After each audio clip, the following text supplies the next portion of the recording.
Hi అండి. Welcome back to one more mini vlog. ఈరోజైతే మా అశ్విన్ తీసుకొని నెల్లూరులో మా గుంటల దగ్గరికైతే వచ్చేసానండి. ఎందుకో నాకు తెలీదు. మధు రమ్మని చెప్పేసి అన్నారు. నేను కూడా వద్దనకుండా వెళ్ళిపోయాననమాట అశ్విన్ తీసుకొని. సో, అక్కడ అంటే ఇప్పుడు మామిడికాయల సీజన్ కాబట్టి మామిడికాయలు అండ్ కరివేపాకు ఇలాంటివన్నీ గుంట మీద ఉంటాయనమాట. సో, వెళ్ళి అన్నీ తెచ్చుకోవచ్చు కదా! అని చెప్పి ఇంకా కొబ్బరికాయలు అన్నీ ఉంటాయి. సో, మాక్సిమం ఏవైతే ఉన్నాయో అన్నీ తీసుకురావచ్చని జెప్పేసి ఒక చిన్న ఆలోచనతో నేనైతే మధు రమ్మనగానే కూడా వెళ్ళిపోయాను. నాతో పాటు అర్షి కూడా వచ్చాడనమాట. చూసారు కదా! ఎంత ఎక్సైట్ అయిపోయి ఇంక చాలా హ్యాపీగా ఫీల్ అయిపోయి ఓ డాన్స్‌లేసేస్తా ఉన్నాడు అక్కడికి వెళ్ళిన తర్వాత. ఎప్పుడో గాని అర్షి రాడండి గుంటల దగ్గరికి. ఎప్పుడు షన్నునే తీసుకువెళ్తూ ఉంటాను. సో, అక్కడున్న ఈ పపాయ ఇవన్నీ చూసి నాకే చాలా హ్యాపీగా అనిపిచ్చింది. అంటే ఎప్పుడో గాని ఇలాంటివి చూడం కదండీ!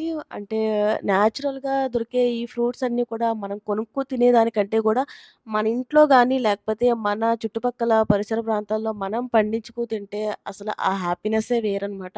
నాకైతే అలా చాలా ఇష్టం. సో, ఇక్కడ అస్సీ చూస్తే మామిడికాయలవి చూసి కోసేసుకుంటానని జెప్పేసన్నాడు. "వద్దు కొయ్యకూడదమ్మా" అంటే ఆగిపోయాడనమాట. తర్వాత ఈ అరటికాయలు, ఈ పువ్వు చూసారా? ఇది అరటి పువ్వండి. షుగర్ ఉన్న వాళ్ళకి చాలా మంచిదంట. మీరు అంటే మీలో ఎవరికన్నా తెలియకపోతే గనక ట్రై చేయండి. అరటి పువ్వు చాలా మంచిదంట.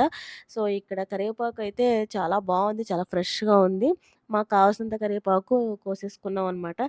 తర్వాత ఇక్కడ మామిడికాయ అంటే మామిడి చెట్టు ఎక్కి మామిడికాయలు కోస్తుంటే కింద పాము పుట్ట కనిపించిందండి. నాకైతే చాలా భయమేసింది. ఎందుకంటే అశ్విన్ తీసుకెళ్ళాను కదా! సో, అందుకని చెప్పి కొంచెం టెన్షన్‌గానే అక్కడ తిరిగేటప్పుడు అంటే చాలా భయంగానే తిరిగామనమాట.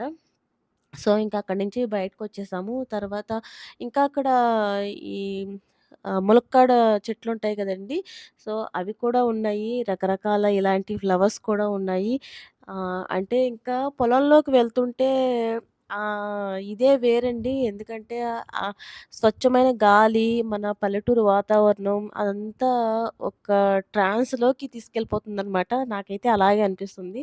సో, ఇక్కడ మామిడికాయలు కోస్తూ ఉన్నారు. అది వాటర్‌లోకెళ్ళిపోతే లోపలికి మునిగిపోద్ది గదా! అనుకున్నాను. బట్ ఏంటో తెలీదు కాయ తేలుతుందనమాట. ఎందుకు తేలుతుందో నాకు అర్థం కాలేదు. మీలో ఎవరికన్నా తెలిస్తే గనక నాకు తప్పకుండా కామెంట్ చేయండి. అండ్ ఇక్కడ మామిడికాయలన్నీ అయితే అంటే మాక్సిమం ఉన్న కాయల వరకు అయితే సో, కోసేసారు. ఫైనల్‌గా నేనొచ్చిన పర్పస్ అయితే కంప్లీట్ అయిపోయింది కదండీ! నాకు కావాల్సినవన్నీ కూడా పట్టుకొని ఇంకా మేము స్టార్ట్ అయిపోయామనమాట. ఇదండి ఇవాల్టి మినీ వ్లాగ్ ఎలా ఉంది అనేది తప్పకుండా కామెంట్ చేసేయండి. Thanks for watching.